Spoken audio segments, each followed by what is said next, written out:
চলুন আজ একটা দারুণ সুন্দর ইংরেজি শব্দ শেখা যাক, সেরিন। আচ্ছা, আমাদের চারপাশটা কি মাঝে মাঝে খুব গোলমেলে আর বিরক্তিকর মনে হয় না? চলুন মিনার সাথে পরিচিত হই। ও পরীক্ষার জন্য পড়ার চেষ্টা করছে। কিন্তু সমস্যা হলো বাইরের চেঁচামেচি আর গাড়ির শব্দে ওর একদমই মন বসছে না। তাই মিনা ঠিক করল সে একটা শান্ত জায়গা খুঁজে বের করবে।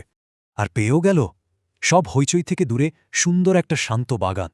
এই যে জায়গাটা, যেখানে কোনো টেনশন নেই, কোনো ঝামেলা নেই, এই জায়গাটাই হলো সেরিন। সেরিন মানে হলো শান্ত, স্নিগ্ধ আর ঝামেলামুক্ত, মানে একদম গভীর একটা প্রশান্তি। একটা জায়গা কখন সেরিন হয়? যখন চারপাশের দৃশ্য শান্ত, শব্দগুলো হালকা আর মনটা একদম জুড়িয়ে যায়। সেরেন শব্দটা শুনলেই কিন্তু একটা পজিটিভ অনুভূতি আসে, মানে হলো শুধুই শান্তি আর শান্তি।